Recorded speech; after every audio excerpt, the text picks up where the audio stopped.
And welcome back to the Off the Clock Show, joined again with your hosts, Shawn Gervais from OrbisX CRM and Marshall Hill from Pints and Polishing Podcast, as well as hyperClean Car Care Products. And sipping on something special there. I can see it. Something that I might be drunk by the end of this. Let's just call it what it is. Let's do it. Let's go. 9% Woo. ABV. It's Jeez, that called must be a Scody. Canadian beer. That's Yeah. Got 3 different hops, and it's a triple IPA. okay. Pretty Yeah. nice, fun, Yeah. Skydance Brewing. It's a brewery here in Oklahoma. They're out of Oklahoma City. And I like a couple of their beers. So I grabbed this one, and it's a bit much, that's It's a bit. it's a bit much. I could use a little less of that alcohol, like Yeah. sometimes a little too boozy is a little too boozy, it's like, Yeah. mm, Yeah. I could have done with 6.5. It would have been all right. Yeah. That's But true. hey, Yeah. the tips will be good by then, let This me will be tell good. That's you. it. Yeah, half the episode in, your shirt's off. It's like, whoa, Marshall, let's go. But I know what you mean because today I'm having one of those days, so I'm having a Negroni. But usually, if I drink rum, for example, it's just 40% straight. That's what I'm getting. But this, I've got a mixture of like the sweet vermouth. I think is like 13.5 or maybe it's 26, and then the Campari that's about 26 as well. And then I've got the gin, and that's 40. So if you add all those up, it's a little makes for a Tuesday afternoon, That's Hmm. I'm with you. I forgot to you say Negroni. I completely forgot to send you. We went and had some Italian food recently all right. and said, hey, there's a big Negroni sign up at the top. Yeah, there we go. Hey, Sean, that's what he likes. Yes, sir. Not a fan. Not a fan. A lot of people aren't. A Yeah. lot of people- It's the gin. Okay, yeah, It's yeah. the gin. It's the gin. I'm Uh, not just never really been. It's too dry, right? Gin's just too dry for me. yeah. I've never been a gin or a vodka guy. Couldn't really. Vodka was the first alcohol I ever drank, Yeah. and it was a straight shot, right? We were in elementary school. I was on a competitive baseball team, and we had our own like Oh, indoor practice facility. Well, yeah, they like had a bar, of course, at this place, always for the parents. Parents would go and drink and hang out, and we'd practice, right? I mean, it was great for everybody. for everybody. There we go.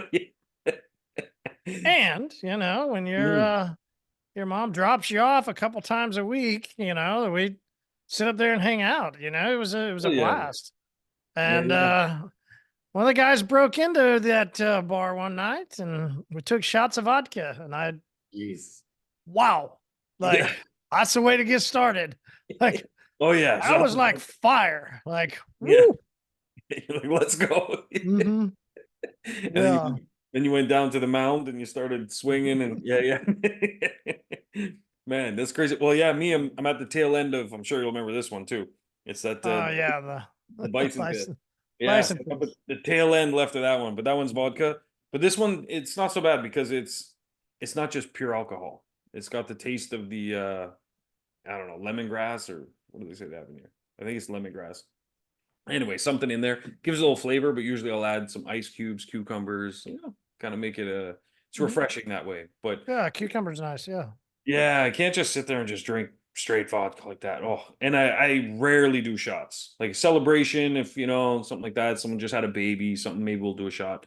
But it's rare. Even then, I'd rather just let's just cheers and I'll just sip. Like I'm good. But shots, that's just if you want to get you know plastered. Like I'm trying to focus, and most of the time I'm DD, so I have to time my drinks also. So it's like, okay, we're leaving at midnight, so I'll have a drink at 8 o'clock or something like that, and then just let time go by. But yeah, it's been that way for a long time. So Hmm.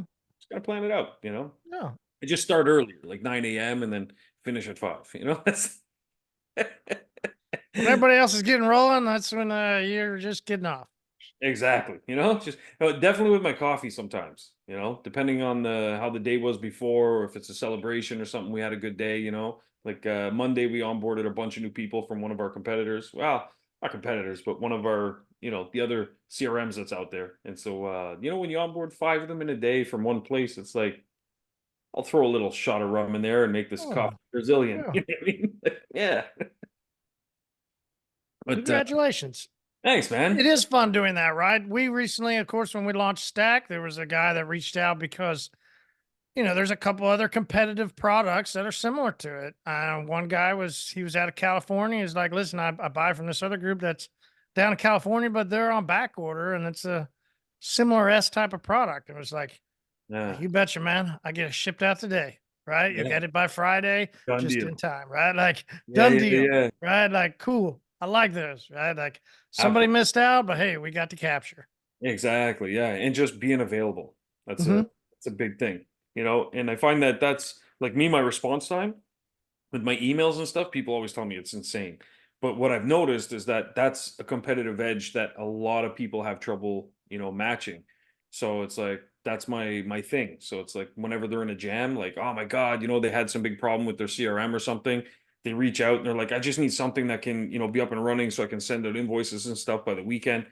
I got you. Next thing you know, they start to dive in, they see how things are. Like weird stuff like that happens, You just gotta, Hmm. but that's yeah. So I'm curious because I recently, I recently had something where I'm trying to find somebody new to help me with some stuff, right?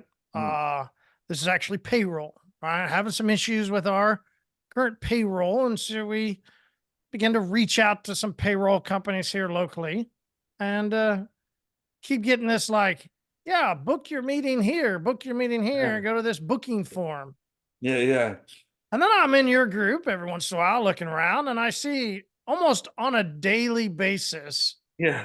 Something's people having an issue with their booking form. And I'm going, you know, are booking it's forms I mean, is that the right? I get it. Like, yeah, it's but at the same time, they cause a lot of problems where I really wish these companies would just go, hey, do you have between 10 and 2 tomorrow? Or do you have such and such? We can get you an appointment scheduled because I've literally sent back and forth messages to this company because they're like, hey, how come you didn't book your appointment? I go, yeah. can somebody please call me? Yeah, Yeah, yeah. he's going to be available. Just book your appointment here. And they send the link again. It's like, Yep. y'all don't get it. Like, you're not getting it. Like, It's true. It's so so what's up with booking forms? Why are people having problems in man. your group and what's going on with them? Yeah, 100%. So it's a great, great, great question too. So we own the software. We have a shop, and our booking form is like the simplest, most dumbed down thing you've ever seen. You can set limitations to things. The majority of ours are set to book anytime. And you got to think, okay, but if you built the software and it can do all these limitations, why wouldn't you put in limitations? And it's because shit changes so fast with your customer and with the business and everything that we would miss out on more jobs than if we just intervene and we play a little part of the process here. So booking forms are a strange thing, and I'm with you. So what we've noticed, and we were taking down some stats, is where people were booking from. So when we would hear from somebody, whether they call, live chat, whatever, we would keep track of all that. And one of the things we noticed is we had such an uptick in people that would book when they were inside their car. They would be inside their car, either they would be looking at it and it's just filthy, they can't take it anymore. They hop on the phone and they call us.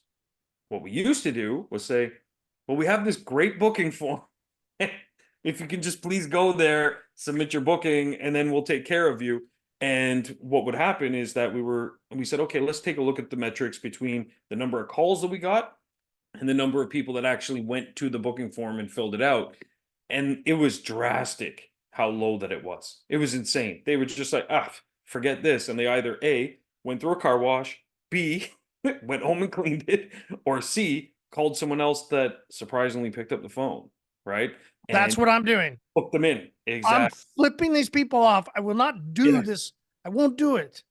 absolutely. And It's I'm like, just going around and you all don't want to service me. mhm. Great. I called you. Yeah. I did my job.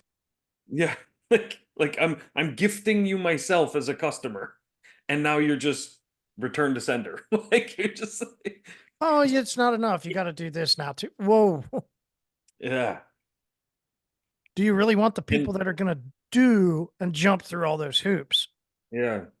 Absolutely. Do And you? That's a question. oh, do You're you want to saying do it? yes, and I'm going, Oh, no, I no. don't Do you want to know. the person that's gonna they call you, you tell them go to a booking form, then they go to the booking form and fill it out, Uh-huh. all that stuff? Usually no. Yeah, Yeah. most of the time, no. The guy that we want is because the guy that calls wants us to book him on the spot, He's ready. find him a spot, he's ready. I'm Usually, hungry. if we can squeeze that guy in same day or next day, Absolutely. There you done go. deal. Because that instantly creates that relationship, and then it's like, boom, done. The other thing it does too is the people that call, they are a different breed. The people that Mhm. call, they are people that tend to value the personal relationship more.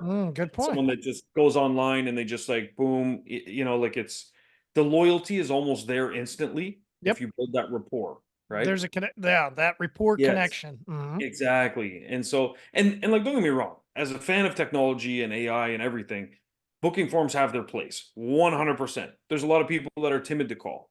So what we've noticed is that we get less calls from females than we do from males. And a lot of them just want to go book. And sometimes they're booking their husband's car. But said, hey, listen, I'm tied up. Can you book the car in for XYZ? Right? So great pushback, not in a sense pushback, but variable in a sense. There is a Yeah. whole nother segment of the population of Yeah. people. I wonder if the tie-in is where they come from and when the right. You mentioned the people that were in their Yeah. car. Those people want something immediate. If Yep. somebody's more of a planner, like maybe a woman that is running, we've talked, right? Yeah. Remember, we talked about women who are married to high performance, Yep. people, or that, Schedule is crucial. yep, Yep. or they're a high performer themselves. th- They might want that back and forth with 100%. just, I'm going to text message and I'm going to click this link and I'm going to do this. I Hun bet you the tie in is where they come into your business at. Yes. Oh, 100%. And that's why we tailor things a certain way. So our booking form, we used to have a lot of limitations. We spent a lot of time putting them in, like only book this many of this on this day or this on this day, stuff like that. And what we realized is we were missing out on some opportunities because someone would come and it's better that we just get their booking request and we'll fit them in. And in the off chance that we can't, we just push them to another day, but that's done through a conversation. All right, so let's think out of sight of, because you got a lot of people. So I'm Yeah. a 1 to 3 man operation, right? For Yeah. Yeah. instance, wonder if we do call now, or call to, you know, call to set appointment, or book to set them, right? I wonder if there's a way on, I Yeah. wonder if we could figure out who are the people that are Who the calling. people that are calling and who And the then people who are the yeah, people that are clicking the, "Hey, I would rather use technology to yeah, do everything."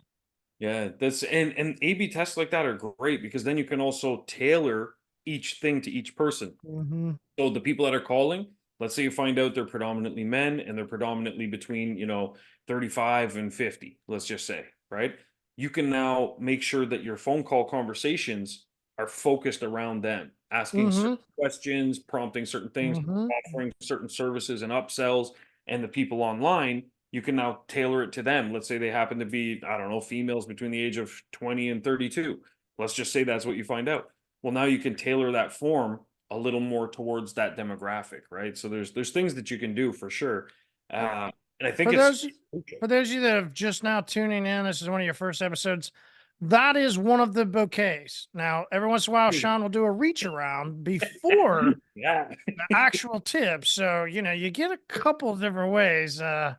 We walked right into 100%. that one with them, right? Like, great job, man. Just Thanks, man. because, right, as you Subtle were tip. talking, I go, listen, people need to have a notepad out, right? Like, let's go ahead and Yeah, rewind that. Just hit rewind the past yeah, 2 minutes, get your notepad out, or open up your phone and use that notes section and go back and take notes on what Sean just said. 100%. And that's where, Yeah. and then what you should do tonight, go in your OrbisX form, start tweaking things, go to your website, set it up so there's a call now action, there's one for book now. And I would even go so far as to put a third option that's, I'm not sure when. And just a simple like kind of like, and what I mean is don't put a button that says I'm not sure when, but a button that's more like I just looking thought for you meant oh that. I was like, Yeah. And I was like, no, let me clarify that. I had a feeling. Go. No, Like, so something more like I think most people would click that just to see what it yeah, be was, like, where's right? that going? I mean, maybe you should. Well, I'm just not sure. Yeah, yeah. Maybe. Oh, what? I wonder what does happen. Like, What does happen if it's like when it's like, don't click here. You're like, well, shit. I I gotta wonder click. if you click like that, and then it's automatically like your top package credit Yeah, card yeah. ready to put in. Like, Ready to go. not Exactly. sure. Well, no problem. Just buy the top package, and we'll figure it out. Hmm. Absolutely. And then that's all you need, just the top of everything. Plus these 5 add-ons. But you know what we found worked the best when it comes to booking forms? So this is a little tip that might help people.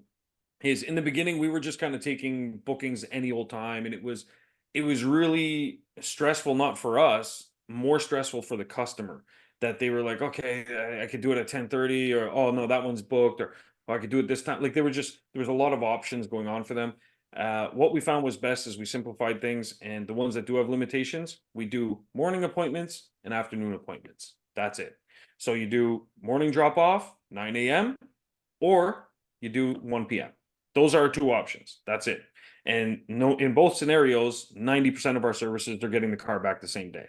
And so it's just our PPF that will hang on to the car for maybe the next day, depending if they're doing, if they're just doing like a front bumper or a hood or something, we'll bang that out, no problem. If they're doing full body or something like that, or it's an exotic, it's going to take a little longer. But primarily 9 a.m., 1 p.m., those are our drop off times. And guess what happened? There are some people that want to drop it off at 11. And guess what they do? They talk to us. I know that sounds crazy. It's radical, but they talk to us. And what they do is they book, and then they say, was hoping to drop it off at 11 if that's okay. And guess what we say? No problem. See you at 11.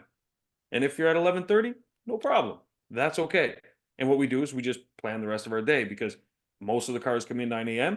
and we just start working on the ones that show up, and we just keep the process going. So that's what we do. But you're right, we have a lot of people, so it makes a big difference, and we overstaff on purpose so that we can squeeze stuff in, because dealerships drop stuff off all the time. We get people that call last minute. Oh, can I change my Friday to Tuesday instead? No problem. We want to be able to say no problem as much as possible.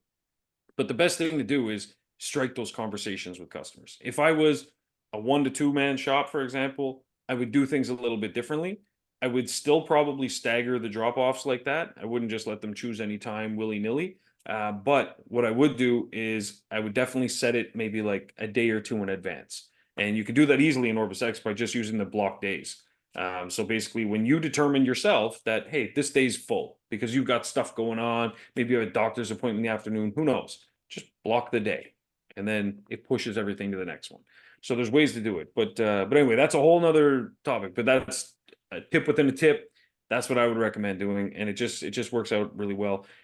But you're missing out definitely on a lot of people that are going to call if you're not picking up that phone. Mhm. 100%. And And I think quality people, people that are ready. oh, quality, Like, 100%. Ready there to are some spend tire money. kickers. There are, Mhm, right? There are. for sure. But for the most part, there's some, oh, how much do you charge? But for the most part, by now, if somebody calls you, like, Yeah, yeah, yeah. they're they're at least on the line, Oh, right? 100%. And the big thing is, Whether it's a perch or a yeah, bass, I'm not sure, but at least there's and somebody it on the line, and right? almost every call could be a purchase, just maybe not today, you know? Mhm. If they're kinda like, we get people that call and like, "Well, how much is it for this?" or something? And our first question is usually like, "Is there a particular number that you're looking to spend, or are you looking for a particular service?" Like, we gotta figure out, because we can work within your budget and tailor something for you, or if you're more interested in what the services we have are available, then we can talk about that instead. There's ways you can, that's more, you're getting into sales training now, where it's, how do I field objections and steer the conversation? But those conversations are crucial, because the guy online, a lot of the times they might fill out a form and then they just bail. And so now you've learned nothing about that customer. The customer's learned almost nothing about you, because it's just whatever boilerplate stuff you've put online. But that's where, really, following up on those leads. That's where a great thing about OrbisX, the booking form, is I love that it saves the ghost leads. So if someone starts to fill it out and then they jump ship, it'll save that as a lead. But I'm amazed at how many people just leave it up to technology to continue the follow-up process. And Mhm. so, I was talking with a guy this morning. He said he's raised his prices, and he was hoping to get a kind of a view of his previous prices, because he said, well, geez, like I raised my prices and all of a sudden my bookings have dropped, right? So he's assuming the correlation there is because he raised his prices. But really the answer is you have no idea, because a lot of the people coming there, that might be the first time they've ever seen your business. So if they don't know what your previous pricing was, you can't just assume that they left because of that. And so I said, well, how many of the leads did you call? And did you ask them why they didn't pull the trigger? He's like, well, no, I have an automated follow-up that goes out to them. I said, that's a good part of the process. But I think a good old phone call, because if the guy gets an automated message like, hey, how come you didn't come in? There's a disconnect, right? There's Exactly. technology is so amazing, it's so great that young in business, whether that's age or, or Years in. Yeah. just years in, but just young, right? Young in business. Yeah. Technology is so rampant. There's so much you can do that kind of maybe becomes a crutch, you know? Yeah, I think so, big time. And then and also the worst kind of crutch, because it's one that nobody tracks the metrics on. So they're Hmm. not even sure if it is working or isn't working a lot of the time. And they're like, well, I set it up. That should Yeah. be enough, right? It's And no. then we just let it do its thing, whether or not, and I'm never going to go call back somebody. Like I Yeah, always think back of this calendar that I had and this little notebook and how that's it. yeah, You threw out cards, you threw out things, and you hope that somebody would call.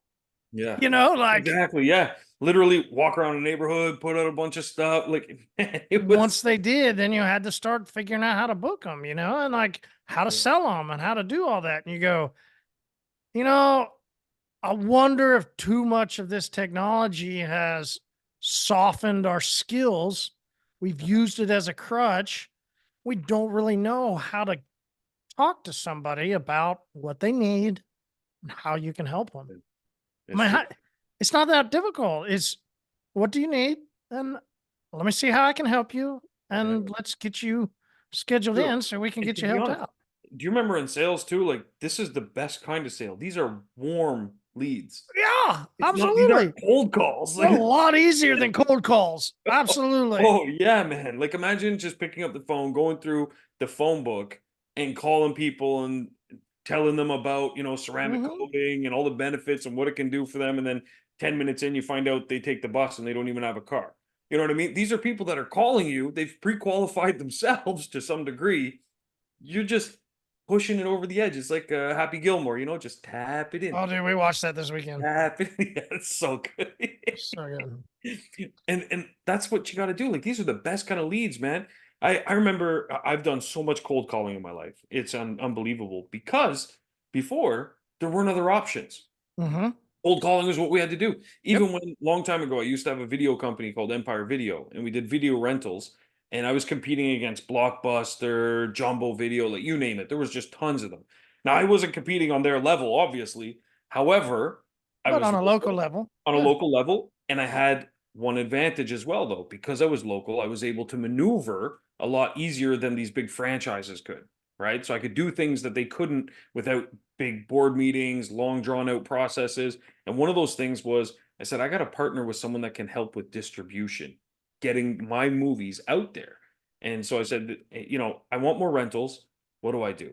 I said, so I need, instead of one brick and mortar place where people go, I want to be able to deliver the movies to people. And so I said, all right, but if I'm going to go mobile now with these movies, how do I get the word out there? How do I get them out there fast? And I said, well, what goes great with movie on Friday night? Pizza. Popcorn. Oh, Oh, popcorn, yes. You're right, absolutely. But I was thinking like pizza. yeah. I was like, geez, Yeah. there's a huge university sector right Mhm. there. There's like 60,000 students that go to the school there. And I said, so they're not all looking for movies, but they are all looking for pizza Pizza. Friday night. Mhm.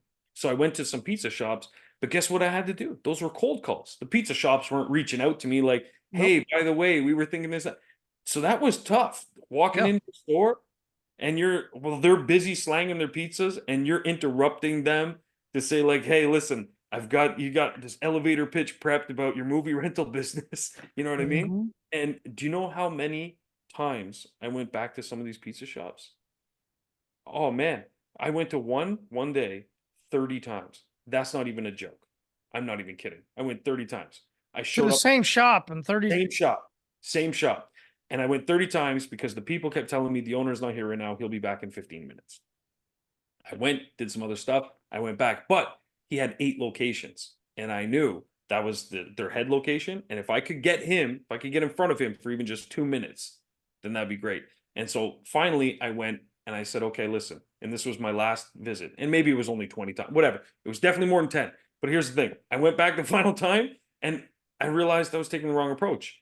And there was no personal connection. I was just asking, hey, I want to talk to the owner. Da, da, da, da. I was just another sales guy. And at the time, Yep. you know how many sales guys were going into businesses at the time? It was like the wild, wild west. So I said to the person that was basically the gatekeeper, I said, hey, listen, what's your favorite movie? So she tells me, and I think at the time it was Shaun of the Dead or something. I don't know if you ever saw that movie, but anyway, I said, I'll be back in 15. I went, drove back to my spot, came back, dropped her off a rental. I said, look, this is how our service works. You watch the movie. When you're done, we have a Dropbox. You just come, you drop off the video. That's it. Right? It's that easy. We want to partner with you guys. I left that for her and I said, what's your boss's favorite movie? She said, I'm not sure, but he's an old Italian guy and he's really into those kind of movies. I was like, those kind of movies? I was like, you know what? Say less. Went back. I literally dropped off Godfather 1, 2, and 3, but I put a sticky note and I said, we all know 3's not that great, but you need the trilogy. That's what I put on it. I left it there for him. Anyway, he called me later and he's like, listen, I get a lot of sales guys that come in here. I don't have time for that kind of shit. However, your persistence was impressive. If you ever want a job, I'll hire you on the spot. And he said, listen, he says, you're absolutely right. The third one is trash. I was like, man, so the sticky note worked, you know? But my point is the perseverance that took, and that was a cold call. Doing that to land a ceramic coating or something, that might be what it takes if you're doing cold calls. Yeah. But it's not what it takes if someone's. I wish back then that people, man, that I would have taken down Blockbuster if I was getting people that warm leads just calling in, like, hey, yeah, here's my make model. I was looking at your website. I'm interested in XYZ, whatever. Oh my God. It's like a little puppy. They're just handing it to you. Like, it's crazy. Right? We're a company yeah. calling you because we have a payroll problem and you're a payroll company, but you won't actually talk to me. That's crazy. And you know what's most scary about that? What happens when shit goes wrong and there's an issue? And then now, Bingo. please fill Yeah. out this form and Yeah. submit it. We'll deal with it. We're already off to a bad start. Mhm. So I'm out, you know, Absolutely. like Oh, I'm like, out. yeah, not even worth it. You know what it is? This will transition me into my tip for today is it's inconvenient for them to be on the phone. It's inconvenient for a lot of detailers to be on the phone. It's inconvenient for detailers to drive to someone's house and pay the gas prices at the pump that we all have to face nowadays. It's inconvenient to bite the bullet and take those credit card fees. And it's inconvenient to do all of these things. So we often want to pass that inconvenience off to somebody else. We sometimes vent about it. Sometimes we say, you know what, we want the customer to pay instead And of me. I had a taco truck that I had just started to go to because it's every once in a while on my route. Yeah. What I do in my normal, you know, every couple of weeks. And they said the other day, hey, we gotta charge you $1.50 extra for your credit card fee. We'll put it right here. Is that okay? Inside, I go, yeah, man, I'll never be back. Yeah, yeah. It's like I'll take this taco, but this is my last one. Well, if you would have just raised the price and never said anything about it, Then problem solved. Yeah. You wouldn't even flinch. or eat the fucking fee. Yeah. Yeah. That's the part I agree with the most. Yeah. It's Do you and know how much we eat? yeah. Oh man. Yeah, absolutely. And you would have been back and referred them and all kinds of stuff. And now it's like, I'll go somewhere else. And so Oh, my bad. Go ahead.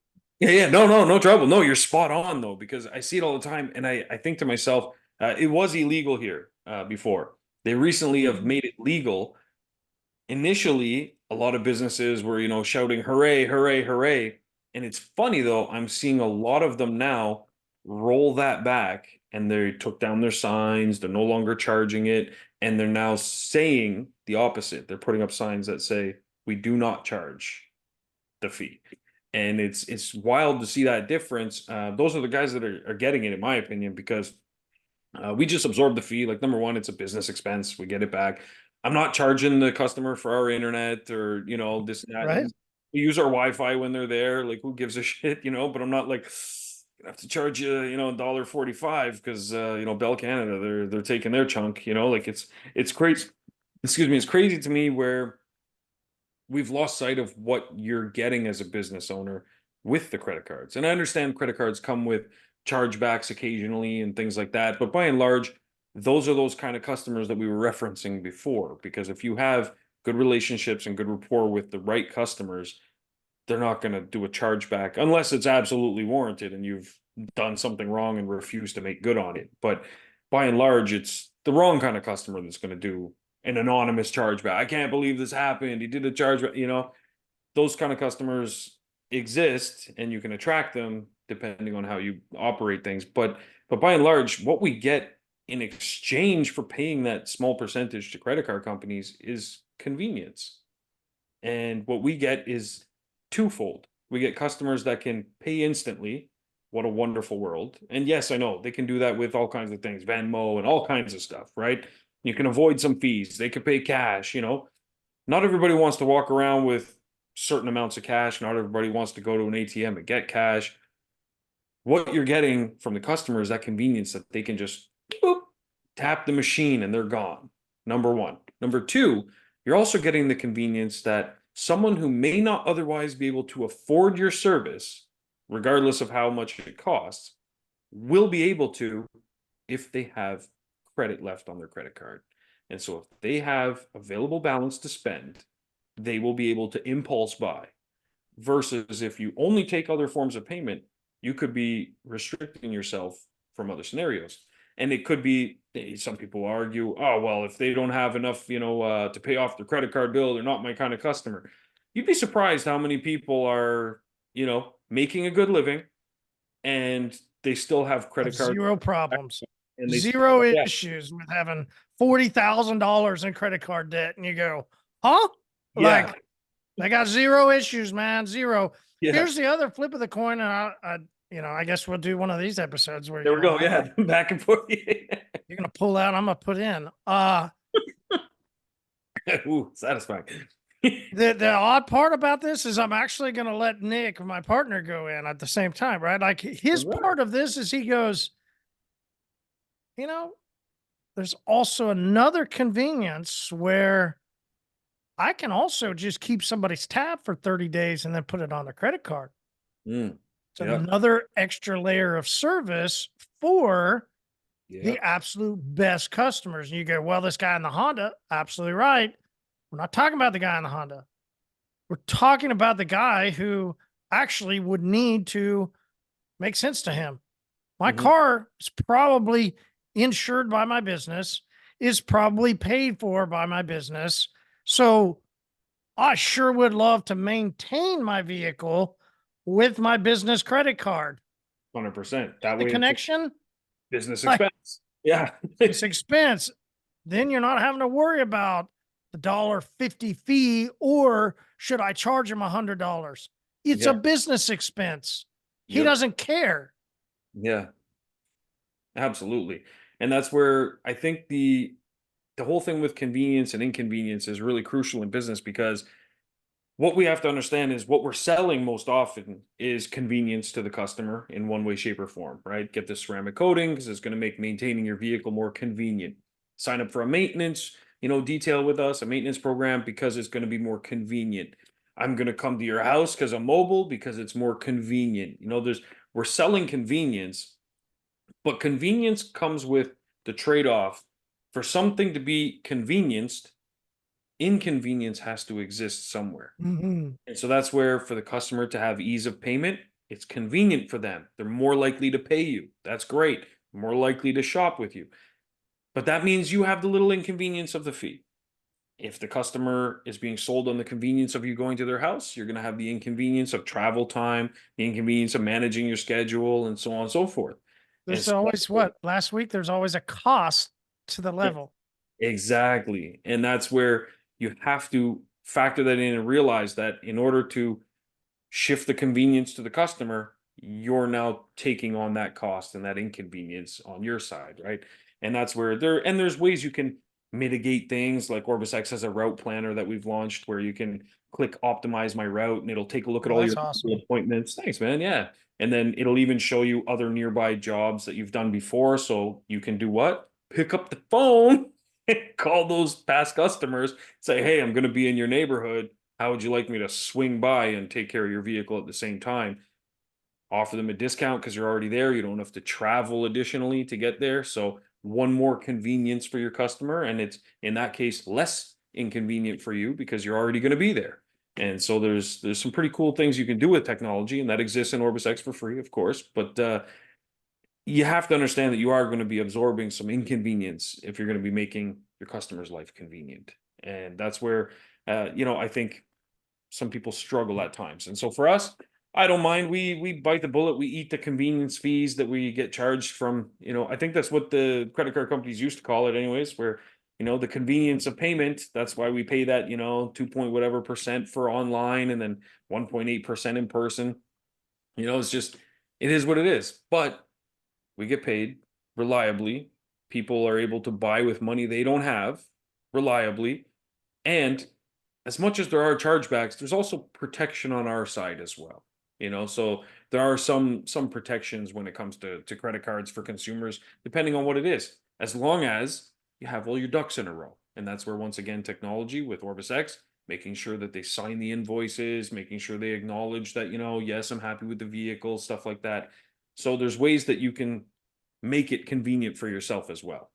But anyway, so that was my big talk about convenience and inconvenience, which will lead me into my last and final tip, I promise.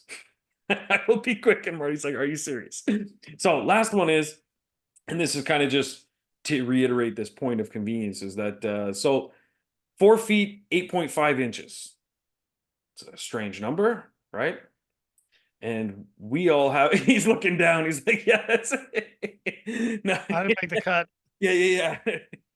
Maybe when it's bent in half, but so 4 feet, 8.5 inches, very strange number, but it impacts all of us in ways that we actually have no idea.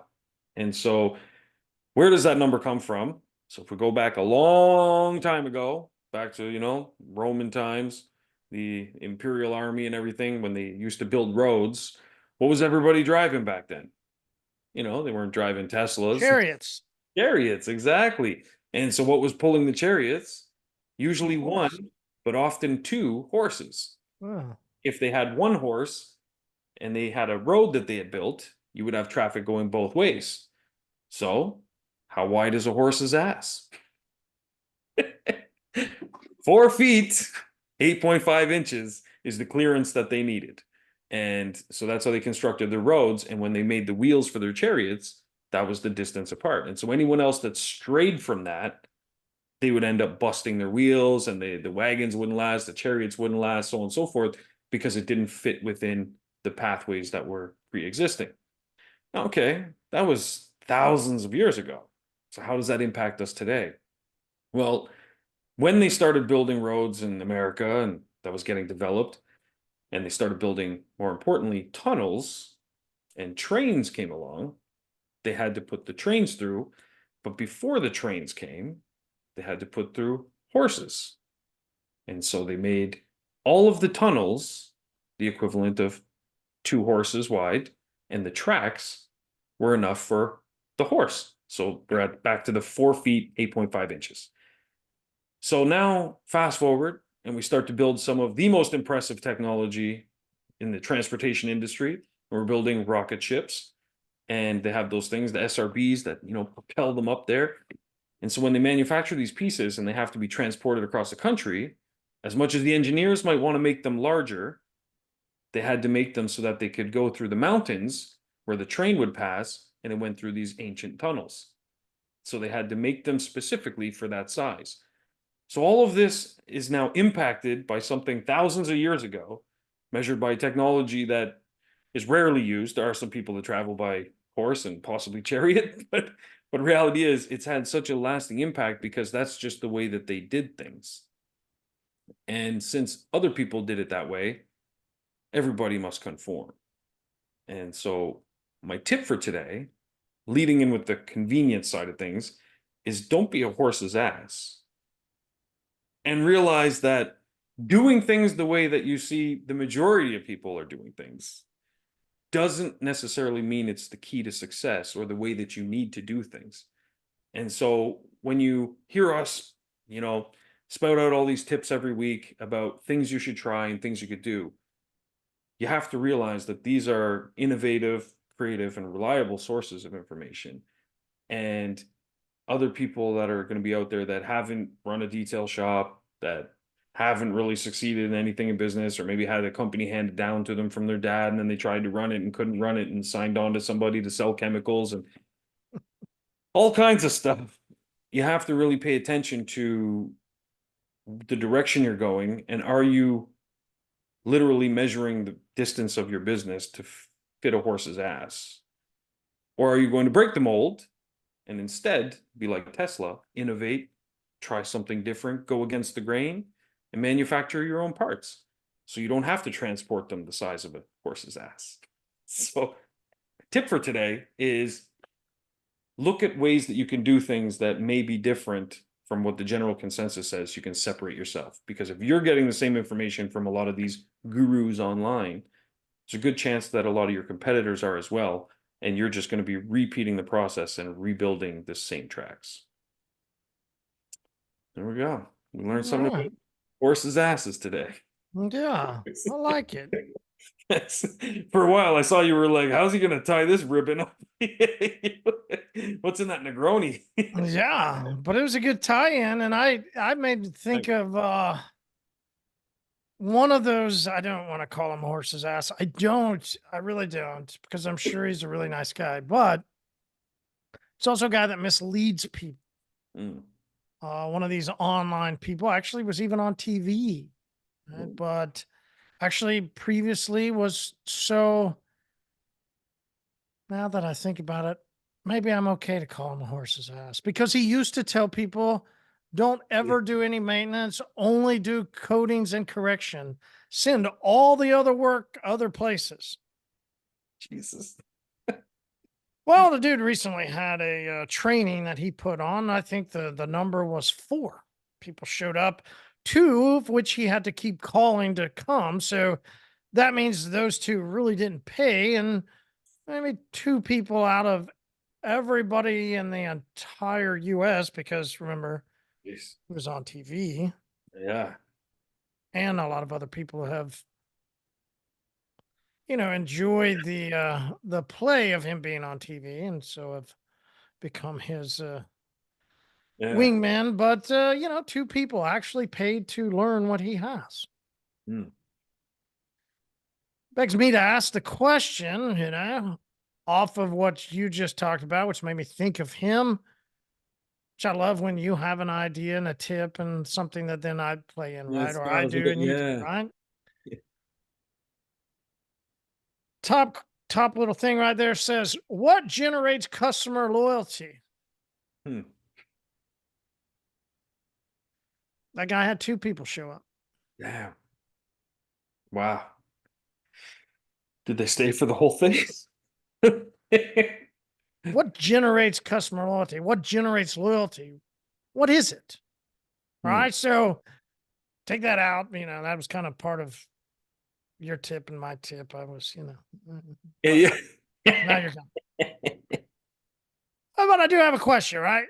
What Yeah. generates customer loyalty? What do you think? Because loyalty programs are out there. I think OrbisX Yep. has a reward program, right? Yep. Like, what generates customer loyalty? Is it reward programs? Remember Mhm. back in the day, and this is something when I used to do, is have punch cards. Mhm. You get so many punches, you get something, right? Yeah. I'm going to reward you for your loyalty of using my business. Mhm. Happens now electronically, but what about this is something detailers love? Hey man, get a deal. You give me a Yeah. discount, I'll buy from you. Yeah, yeah. Does it really generate loyalty? that if I give you a discount on the product, that you will continue to buy it month after month? I don't Does think it? no. I don't think so. And if it does, it's the wrong kind of loyalty that you would want. Like they're loyal to the discount, not to you or your business. We can actually track detailers that only purchase off of a discount. Oh shit. Dang. And when I say track, I don't mean we actually had to go in and run back end. Yeah. Simply just Just regularly from seeing people memory, you just see it. in Yeah. memory Yeah, and yeah. going, oh, I've seen this guy.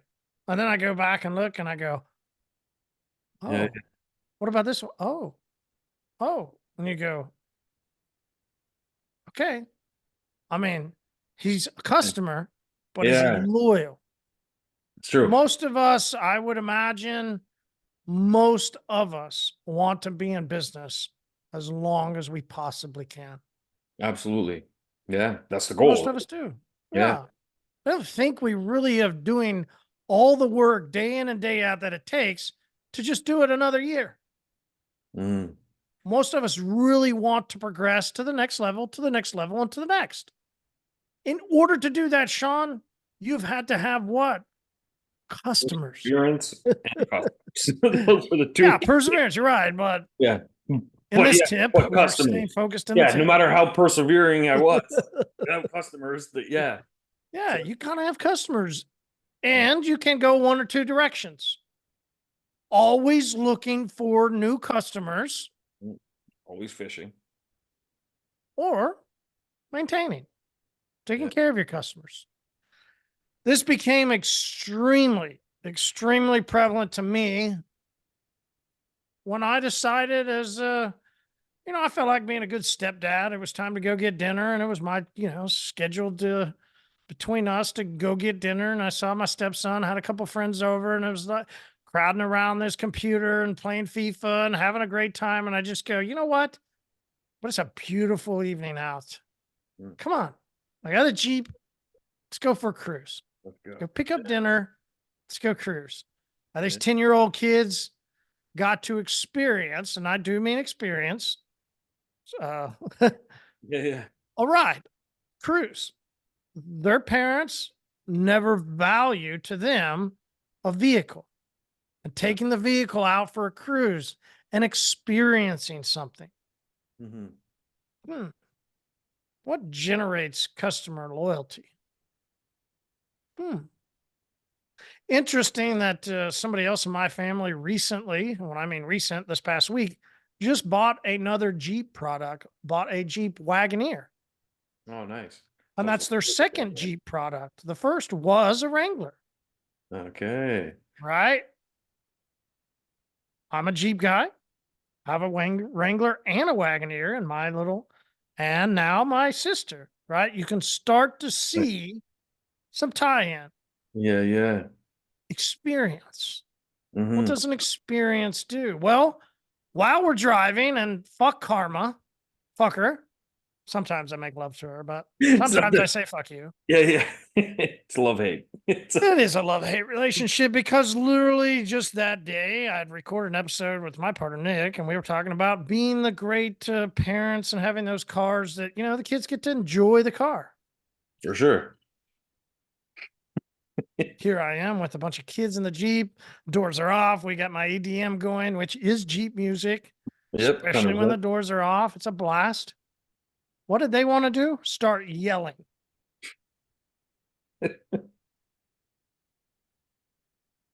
And it didn't stop. And they were yelling at this, they were yelling at that. And I mean, it didn't stop. Jeez. So I go, you know what? Come on, let's make a pit stop. Let's go get them something to drink. Let's, maybe I get it. You could go bad parenting. Sugar is probably not the way to go. But at that point, I'm also going, what do I want to drink? And I can't drink alcohol. So what do I want to drink? Well, I can give you some gas, right? We're out on a cruise. And there's one drink, and only one that comes to my mind. And it's a Coolie. A Coolie is a very particular slushy. It's a brand of slushy. It's a brand that I was introduced to when I was a kid, probably about their age. So this was what the interesting conversation was as we pulled into Come and Go gas station. Why do I always go to Come and Go? Mm. Because they have this coolie. Ah. They didn't have a coolie forever. I first got introduced to coolie because a gas station called Quick Trip began this experience Mm. for young kids that needed to have a safe place to go to. So for those of you that are listening that do have a QT, it's going to be black, red, and white.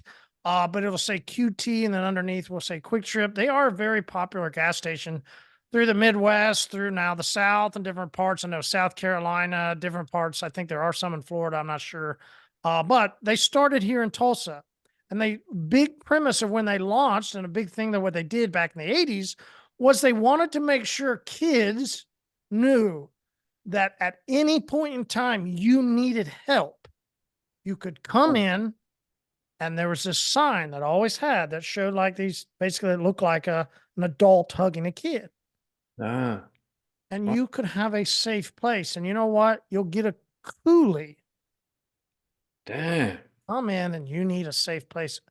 Won't even ask you. We'll pour you a coolie and you'll get a safe place. By the way, in order to announce this launch of the Safe Place Act, whatever they want program, we're going to give you this coupon. You can get a coolie. It's a 32-ounce coolie. Damn.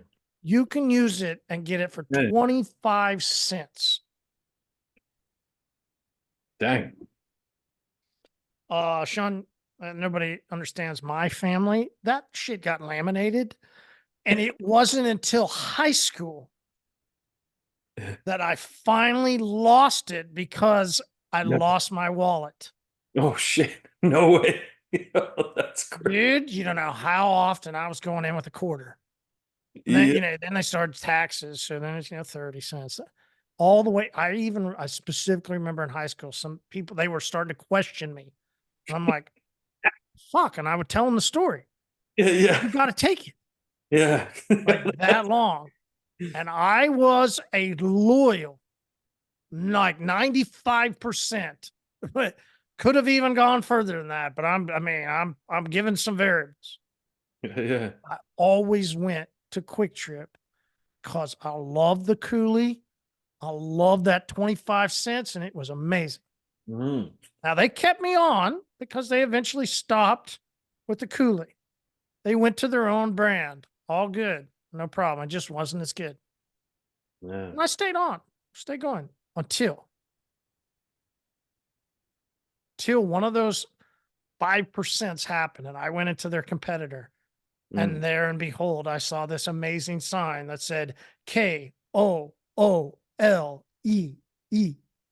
I went, Oh my God. Yeah. the other day when we were had the kids and we were getting coolies and it was all great. I go, and it's $1.79. I go, man, I love those dollar days you guys used to have. And they're like, huh? We hadn't Yeah. had those since pre-corona. I think it was years. But I go, Yep. but Gee. understand. Sure, Mm. I loved that it would have been $1. Yeah. I kept coming back for the experience that the coolie brought me. Hmm. That product, what it did for me, launched me into a long time Quick Trip customer until they did away with what I loved about my experience. Mm. Right now, they got all kinds of other things for other people, and it's popular gas. I'm just saying, you got to understand there's always some long tail Yeah. to a customer experience. That's You true. might get them in by a discount. You might. But once that experience goes away, So are the customers. so does the customer. It actually will tell you that they didn't come in. Maybe they came for the coupon, but they stayed for the experience. Stop giving them coupon. I would have kept going back Yeah. just to drink the coolie. Yeah. If they would have said, sorry, dude, we can't do this coupon anymore, but Yeah. here's the I would have still gone. I Yeah. love the experience of grabbing a coolie, this drink, getting my Mhm. gas and doing my thing. That's true. Where does that tie into you, the detailer? Hmm. Great Oh, question. Great yeah. question, Sean. Well, It's something where you and I have gone, listen, if we could actually say this exact thing to you in your moment, well, you yeah. wouldn't have got this episode for free. Yeah. Maybe you need to do a little work now and go, what experience do I need to make sure that I continue to offer to people? And maybe you start to dial that into the exact customer type and the exact, and maybe you start going, okay, well, these people like this, these people like that. And then I go, okay, now I can use, and you should use OrbisX and you should use the technology to begin to tailor how that customer will like to experience your business. Hmm. Will it mean, and I love what you said earlier, Sean, I love what you're like, will it mean you got to do? Sure. For some people, you might have to do a couple of little extra things for them, but For you're sure. not going to do that for everybody. You're tailoring something to certain customer profile experiences. And if you can level up your business far enough, you begin to tailor your business specifically just to two or three of these personality types that then long tail, True. Yeah. long tail. And then you're niching out the niche and you're getting to, and then you're getting not only their kids, but their grandkids. And you start this True. all the way down of what is it? What ultimately is, no matter what business I'm in, what is it that creates a customer to stay Yeah. with me that long? It's true. Man, it's critical. And I'll tell people there's a book recommendation that ties into this.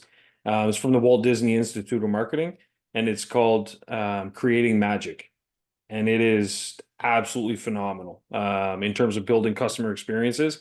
So that's a great thing. They've got some other ideas and tips in there too. But one big thing to a takeaway from that to build onto that is there's a hotel chain. I think it was a Four Seasons actually. Anyways, there was a hotel chain that every time you stay there, if there was a customer request or a complaint, they put it into their CRM and it was shared across the entire network that they had so that if you went to stay, let's say you went and stayed in Chicago, and then 3 months later you're now staying in Los Angeles, whatever it is, they would be able to pull up your file based on your phone number, and it would say, "Oh, Marshall likes, a thicker pillow or a Mm. firmer mattress or something," and they would make sure that that was, in your room, set and ready for you.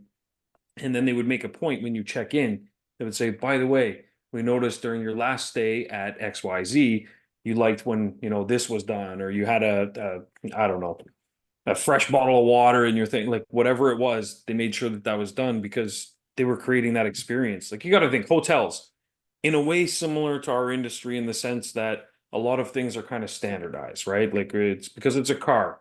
We're all cleaning the same areas and so on and so forth. Hotels are all similar, So, but let's yeah. before we take out our tip, let's Well, it's still inside.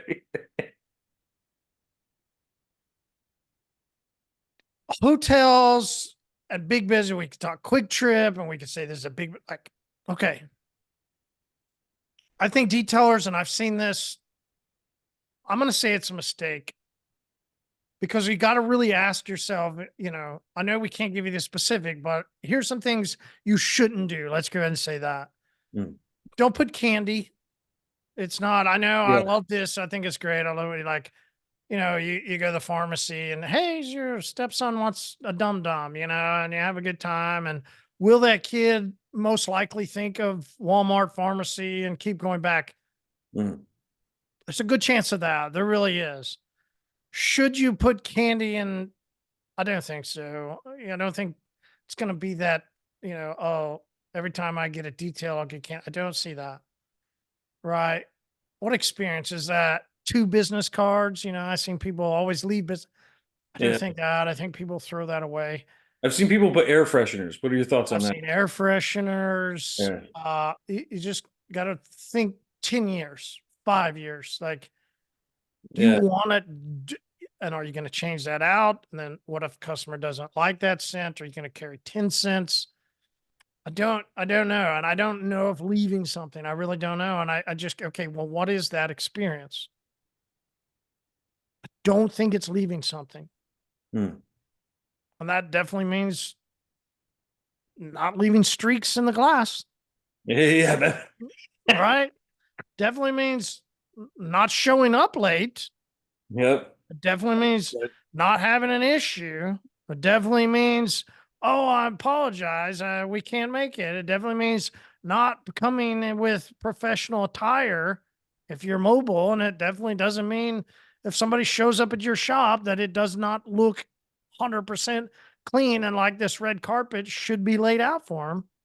Right. I mean, it's hard to say what you have to do that's going to, but there's plenty of things, Sean, right, that we could definitely Oh say, yeah, well, definitely. in order to create that experience, you definitely should not do these things. And that could be a Yeah, massive list. it's true. That list is huge, and that, when we've seen them all, and they're you got to get outside of the box quite a bit too. So when we do leave stuff, because we do sometimes leave things for the customer, if you are going to leave something, the best advice I could give or a tip would be leave something for a local business around you. And the reason being is that that's going to help strengthen your relationship with that business to send you referrals. And so what we did, there was a coffee shop across the street.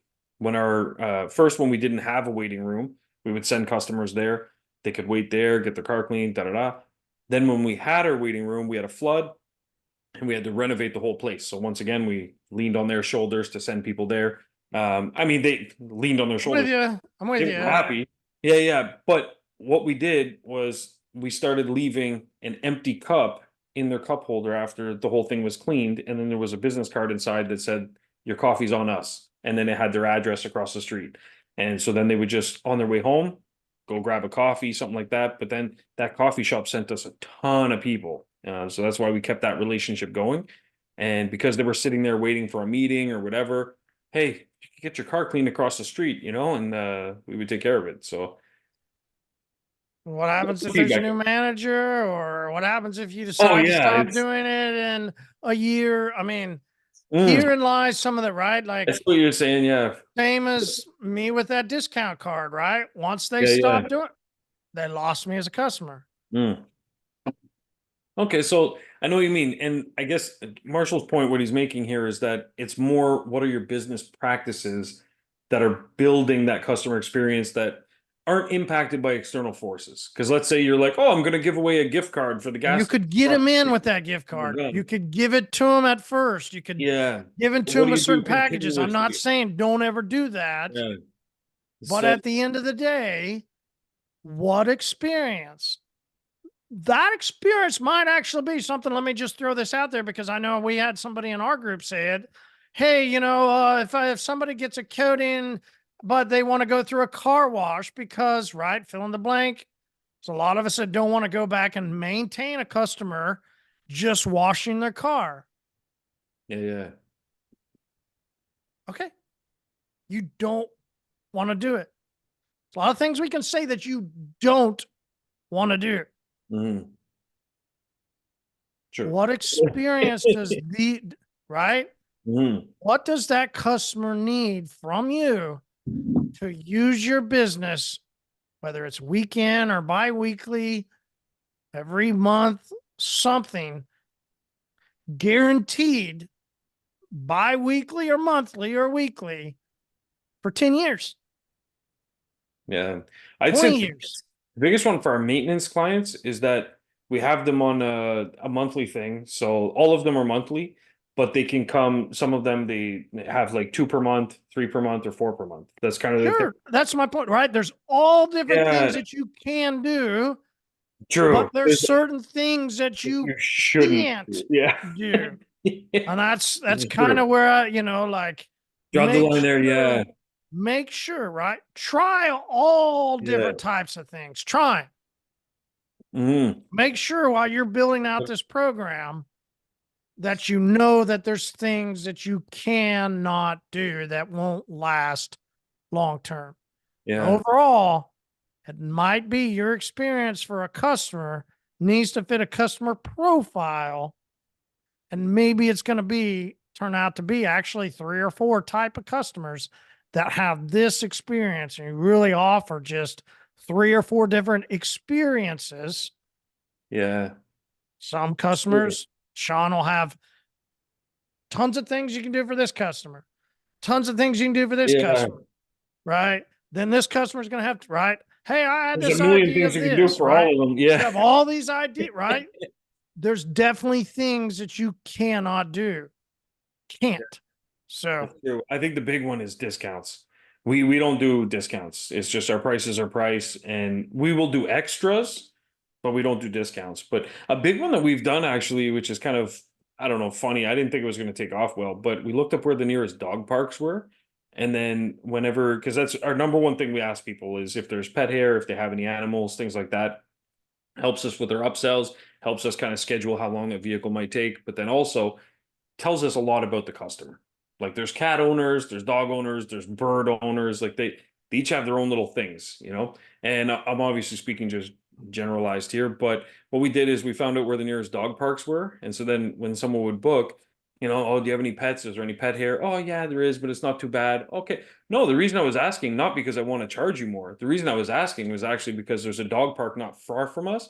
You could walk your dog. I'm sorry, what was your dog's name? Oh, my dog's name is Misty. Oh, what a beautiful name. Write down Misty. Write down dog owner. You know what I mean? We put that in the CRM. So next time we call, like, hey, it's been, 2.5 months. I'm sure Misty's made a little bit of a mess in your, Subaru. We can get that fixed up for you. So these kinds of things that creates that customer experience where you're almost like their friend. It's kind of like a barber, you go to a barber, he's going to shave you up. You trust him, you talk to him, these kinds of things. He knows you on a more personal level. It's that kind of relationship is what we're after, is a personal relationship. And that's, you're right. There's a million things that you definitely should not do. And most of the reasons for why you shouldn't do them is because it puts you in a box of just being generic. What's different about your business than someone else? And that's where offering a discount, they could probably call the business down the street and say, hey, I was just speaking to Auto World. I want to book with you guys instead. Can I get a discount? They will probably say yes, just to get the customer. So what separates you from them if the only thing is whether or not they get a discount?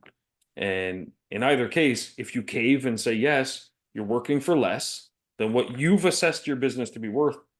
and they won't be back. Yeah, exactly. It's not a long-term play. Absolutely. Yeah. Wow, man. That's true. It's funny. We always think like, what can I do? What can I do? Sometimes you got to stop and just say, what can't I do? Let me eliminate a big pile, and then now what's left? Right? That's a damn, man. Shit, man. And don't be a horse's ass. Those are the two takeaways. Those are the two takeaways from today. Man, that's fantastic. Awesome, man. Cheers, brother. I'll see you next Tuesday. Guys, stay tuned and make sure you have those notepads out. All right. We'll see you next week. Cheers.